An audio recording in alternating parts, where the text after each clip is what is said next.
दोस्तों, मेरे चैनल में आपका स्वागत है, अभिनंदन है। तेलंग स्वामी बहुत बड़े सिद्ध पुरुष, योगी और तपस्वी थे। इनमें एक ऐसी अद्भुत शक्ति थी जिससे ये अपने सामने बैठे हुए व्यक्ति के अंतर्मन में क्या चल रहा है ये जान लेते थे। तेलंग स्वामी बहुत ही नम्र स्वभाव के संत थे। उन्होंने अपने जीवन में बहुत चमत्कार किए, लोगों का भला किया।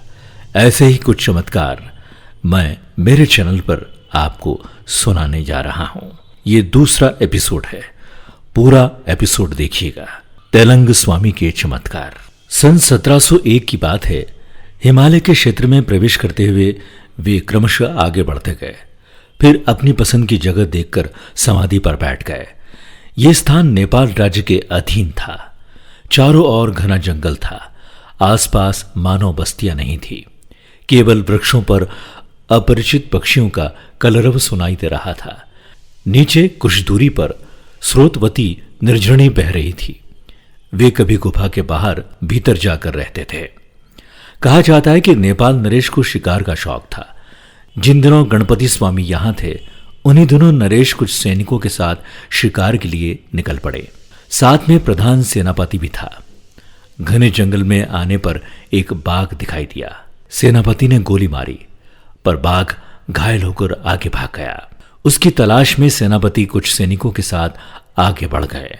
बाघ का पीछा करते हुए वे स्वामी जी की गुफा के पास आए तो देखा घायल बाघ उनके पैरों के समीप लेटा हुआ है। स्वामी जी उसके बदन पर हाथ फेर रहे हैं। इस अकल्पनीय दृश्य को देखकर सेनापति चकित रह गए। घायल बाघ पागल हो जाता है और यहाँ वो स्वामी जी के पास भीगी बिल्ली की तरह सो रहा है। गणपति स्वामी ने कहा, पास चले आइए, डरने की कोई बात नहीं है। अब इसमें हिंसा वृत्ति नहीं है। सभी भय से शंकित स्वामी जी के पास आए और उन्हें प्रणाम कर एक और खड़े हो गए। स्वामी जी ने हंसकर कहा, इसमें आश्चर्य की कोई बात नहीं है। हिंसा से ही प्रतिहिंसा जन्म लेती है। मैं हिंसक नहीं हूं, यह समझकर यह जंगली जानवर मेरी शरण में आया है।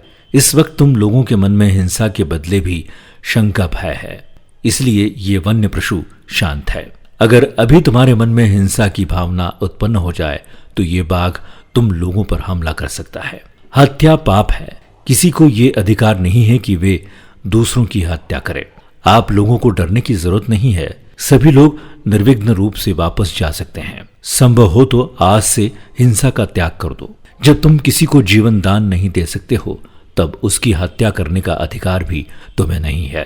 इस तरह देर तक प्रबोध वाक्य सुनने के पश्चात सेना अध्यक्ष महोदय राजधानी वापस आ गए। इस चमत्कार पूर्ण घटना का विवरण उन्होंने महाराज को सुनाया।